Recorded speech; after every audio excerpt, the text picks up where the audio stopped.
ዛሬ ደግሞ ባልና ሚስቱ በተመሳሳይ ዘፈን መጥተዋል ማለት ነው። ያወራሉ ስላንቺ እየተባባሉ ነው በራሳቸው ቤት። እኔ የምለው ይሄ ሙዚቃ አዲስ ነው እንዴ? አዲስ ነው መሰለኝ። ምክንያቱም ብዙ ሰው እንደዚህ እያለበት ነው። ያው ሙዚቃ አዲስ ሲሆን ትሬዲንግ ምናምን ይደረጋል እና ለዛ ይመስለኛል። እና ቀመሚም ብሩኬን በጣም አምሮባቸዋል። ዋው ዋው ዋው! ሀይሚዬ ግን ማለት ነው እንዴት ነው የሚያምረው ስታይሉ የጸጉሯ። የእውነት ፎቶውን አይቼዋለሁ ከዚህ በፊት ትናንትና ነው ምናምን መሰለኝ ያየሁትና በጣም የሚያምር ነው። ግን ግን እንደዚህ ደስ ይላል እንዴ? ሰላም ቤተሰብ እንዴት ናችሁልኝ? ደህና ናችሁ? ሁሉ ሰላም ነው? ሰላማችሁ በያላችሁበት ብዙ ተረፍ ይበልላችሁ። እንግዲህ ያው ሀይሚና ብሩኬን ከዛ መጣላት አልፈው ወደ አንድነት፣ ወደ ፍቅር፣ ወደ ሰላም፣ ወደ 4 ልጆች ወደ መውለድ እየመጡ ነው ማለት ነው። ያው እንግዲህ ሰላም ከሆኑ ከዛ በኋላ እኔ ግን ማለት ነው ለምንድን ነው ሀይሚና ብሩኬ የሆነ ደረጃ ላይ ደርሳችሁ በቃ ለምን አናያችሁም እንዴ? የምሬን ነው። በቃ ተሳሰሩ ከዚህ በኋላ። አሁን ብሩኬ እኔና አንቺ አሁን ምንድን ነው የምንባለው አለ። እውነቴን እኮ ነው። በትናንትና ቪዲዮ ሲሰራ እኔና አንቺ ምንድን ነው የምንባለው? ከአንድ ቤት ነው የምንኖረው።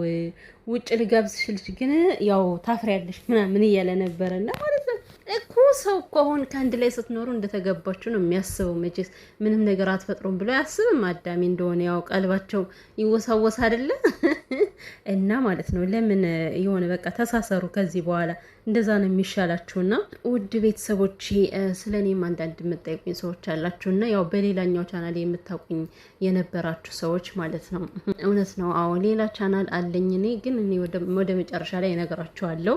ነገር ግን አሁን ስለ ሀይሚና ስለ ብሩኬ ያው ብሩኬ ሀሰንን ጠርቶ ሀሰን ከህይወታቸው እንዲወጣ ፈልጋለሁ እያለ ነበረ። እውነት ለመናገር የምር እንደዚህ አይነት ሰው እንኳን አይደለም የእናንተ ጓደኛ በጠገባችሁ ሊኖር የማይገባው ሰው ነው። የእውነት ሀሰን እኮ ማለት ነው እንግዲህ ትንሽዬ ድምጽ አለ፣ ይቅርታ ቤተሰቦቼ፣ የሌላ ሰው ድምጽ ከገባ ማለት ነው። ማለት ላይክ ያደረገውን ነገር በይፋ እየካደ እኮ ነው። ምንም ነገር አላደረኩኝም እያለ ነውና እንዴ የተናገረውን ሰው እንዴት ይረሳል? አንተ በትክክል እኮ ነው የተናገርከው። ሀይሚ ጭራሽ ከብሩኬ ጋር እንድትሆን አልፈቅድላትም እንዴ ሀይሚ ባትኖር አንተ ህይወት ይሄኔ ብዙ ነገር ትሆን ነበር ምናምን እያልክ በጣም እኮ ስታሾፍበት ነበር። ሀሰን ምን ሆነ ነው ግን አንተ እንዲህ ሲለው የነበረ ነገር ማለት ነውና እንደውም ብሩኬ የዋህ ስለሆነ ነው እንደዚህ ቆሞ ያናገረ ብዬ ነው የማስበው የምር ቤተሰብ። ምክንያቱም የማይባሉ ነገሮችን ነው ሲናገረው የነበረ። ስለዚህ እንዳጠፋ ሰው ይቅርታ መጠየቅ ማንን ገደለ? ወላሂ ላዚም አለና እኔ ይቅርታ አልጠይቅህም። እንደዚህ አይነት ድርቅ ያለ ነገር አስፈላጊ ነው? እውነት ይደብራል። እናንተ ጓደኛ አይደላችሁ? አብረው አደግ አይደላችሁ? በቃ አጥፍታል እየተባልክ ነው አይደለ? አንድ ሰው ብቻ እኮ አይደለም አጥፍታል ያለ፣ በጣም ብዙ ሰው አጥፍታል እያለ ነው። ስለዚህ እሺ በቃ ይቅርታ ወንድሜ ማለት እኮ ኖርማል ነገር ነው። ያው ብሩኬን ታውቀዋለህ ብዬ ነው። እርስ በርሳችሁ ትተዋወቃላችሁ ምን አይነት ልብ እንዳላችሁና፣ ነገር ግን ከዚህ ጋር ልክ እንዳላጠፋ ሰው አክት ልታድርግ አይገባም። ምክንያቱም ድብ እናድርገን ያጠፋው ከሀይሚ ጋር ሆነ አለው እያልክ ማለት ነው። ሀይሚ ራሱ ወደ ተሳሳተ መንገድ እንድትገባ ያደረካት አንተ ነህ። በዚህ አጋጣሚ ሀሰን ለምን ይዋሻል? እና ያወጣኸውን ነገር መልሰህ አትተፋውም። አንዴ ተናግረዋል እኮ ብዙ ነገር ብለዋል ብሩኬን። እና እንግዲህ ብሩኬ ያው ሀሰን እንዲነካሽ አልፈልግም እኔ ማለት ነው። ሀይሚ ግራ ስትጋባ በሳቅ ነው የሞትኩት። እንዲነካሽ ማለት አለች እና እንዲነካሽ ማለትማ ሀይሚዬ ባለፈው ብሩኬን ለማስቀናት ይሁን ምን ይሁን አላቅም ሀሰን እጅሽን እያነሳ ሲስምሽ ነበረ፣ ሲያቅፍሽም ነበረ እና ብሩኬ በቃ ምንም አይነት የፊዚካል ንክኪነት ራሱ አልፈልግም ሰላም ሲልሽ ራሱ ሃይሚ አላለም። እኔ ነው የጨመርኩበት ይሄን ማለት ነው። ነገር ግን በቃ ምንም እንዲልሽ አልፈልግም፣ እንዲነካሽ አልፈልግም ማለት እንግዲህ ገብቶሻል ሃይሚዬ ማለት ነው። ሀሰን እንዲያቅፍሽ አይፈልግም ብሩኬ፣ ካልሆነ ደሙ ይፈላል ማለት ነው። እና እውነት ለመናገር የምሬን ነው የምላችሁ ሀሰን በጣም የሆነ ግንትር ያለ ሰው ነው። እኔን ስታያለ ለምንድን ነው አይን የሚቀረው ያነጋገር? እኔ እንጃ እውነት። ይሄ ልጅ ግን ከውስጡ እንደዚህ አይነት ክፉ ሰው ነው ማለት ነው ሀሰን፣ ወይስ ያነጋገር ችግር ነው ያለበት ልጁ?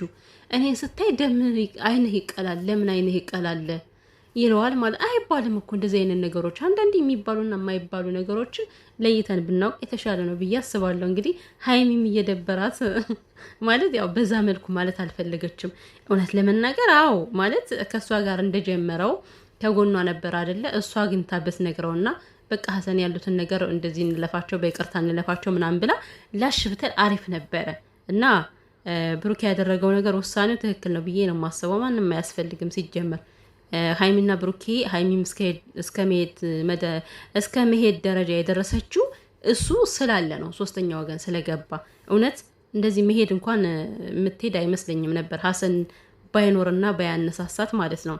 ከቡታጅራ ጀምሮ በጣም እያነሳሳት ስለነበረ ማለት አክቱ ደስ አይልም ነበር የሀሰን እና ለማንኛውም እንግዲህ ዋናው ነገር እናንተ አንድ መሆናችሁ ነው። ሃይሚና ብሩኬ እንግዲህ ዛሬ ላይቭ ላይ ይመጣሉ። ፏፈሽ ሊሉ ነው ማለት ነው። ላይቭ ላይ ከመጡ በጣም ቆይተዋል። እዚህ በፊት ያው ሃይሚዬ ለግሏ መታ ገብታ ነበረ። በነገራችን ላይ ከብሩኬ ጋር ተጣልታ ማለት ነው። ቤተሰብ ስትከፍተው የነበረው ሙዚቃ ግን ሰምታችሁታል? ልክ እንዴት ነው የተገፋ ሰው አይነት ነገር ላይቭ ላይ እየሰማውና ማለት ነው። የከፈተችው ሙዚቃ እንዴት ነው ብሩኬን ይቅርታውን አልቀበልም ምናምን ብላይ ነበር። እሷ ነች ግን ሙዚቃው እኔ በሳቅ ነው የገደለኝ። ልክ እንደተገፋች አይነት ነው የሚያቀነቅነው ሙዚቃውና ዛሬ ደግሞ እንግዲህ በተቃራኒው በቃ የሚያዘልል የሚያስደስት ሙዚቃ ነው ያለው ነው የምላችሁ። እንዳቀሩ ሁላችሁም ማለት ነው። እውነት ለመናገር ቻናሌ ባይበላሽ ኑሮ ከዚህ ጋር ላይቭ አስገባላችሁ ነበር። ላይቭ ሳስገባ ትመጣላችሁ ብዙዎቻችሁ። እዚህ በፊት ማስገብቼ ስለነበር ግን ውዶች የቻናሌ ተበላሽቶላችሁ ቁጭ አለ ማለት ነው።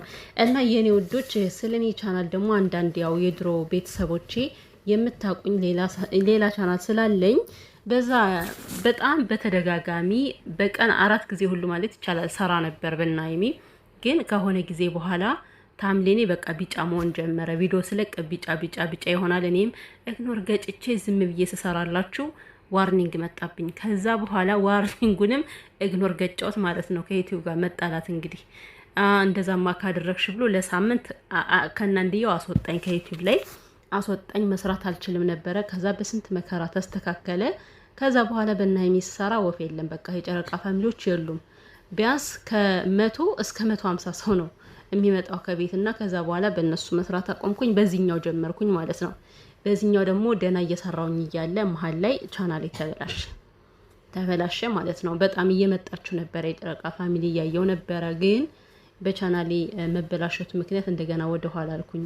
ቻናል ሲበላሽባችሁ ደግሞ ሞራላችሁ ይፈሳልና ለዛ ነው እና በዛኛው ስሰራ ስለማትመጡ ነው በዚህኛው የምሰራው ማለት ነው። ውድ ቤተሰቦቼ ይሄን ቻናሌን ካስተካከልኩኝ በኋላ በደንብ እንደድሮ ያው እሰራለሁ ብዬ ተስፋ አደርጋለሁና ቻናሌ እውነት ያናድዳል። ስንት ነገር በመዳም ቤት ሆነን ስንት ነገር አልፈን ነው እችን የምናመጣትና ከባድ ነው።